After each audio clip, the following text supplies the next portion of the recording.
নতুন করে ২ দিনের কর্মসূচি ঘোষণা করেছে বাংলাদেশ জাতীয়তাবাদী দল বিএনপি।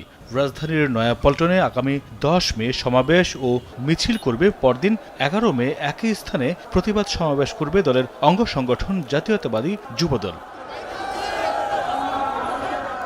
সোমবার ঢাকা মহানগর দক্ষিণ বিএনপির সদস্য সাইদুর রহমান মিন্টু স্বাক্ষরিত এক সংবাদ বিজ্ঞপ্তিতে এ তথ্য জানানো হয়। এতে বলা হয়, বিএনপি চেয়ারপারসন বেগম খালেদা জিয়ার সুচিকিৎসা সহ নিঃশর্ত মুক্তি, ভারপ্রাপ্ত চেয়ারম্যান তারেক রহমানের মামলা প্রত্যাহার এবং রাজবন্দীদের মুক্তির দাবিতে ১০ মে শুক্রবার নয়াপল্টনে বিএনপির কেন্দ্রীয় কার্যালয়ের সামনে সমাবেশ ও মিছিল করবে দলটি। এদিকে বিএনপি চেয়ারপারসন বেগম খালেদা জিয়া ও যুবদলের কেন্দ্রীয় সাধারণ সম্পাদক সুলতান সালাউদ্দিন টুকু সহ আটককৃত নেতাকর্মীর মুক্তির দাবিতে ১১ মে শনিবার রাজধানীতে প্রতিবাদ সমাবেশ করবে জাতীয়তাবাদী যুবদল। সোমবার রাজধানীর নয়াপল্টন কার্যালয়ে যুবদলের ঢাকা বিভাগের ১১টি জেলা ও মহানগর শাখার নেতৃবৃন্দের সঙ্গে এক জরুরি সভায় এ সিদ্ধান্ত নেওয়া হয়। মাইদুর রহমান রুবেল, কালবেলা।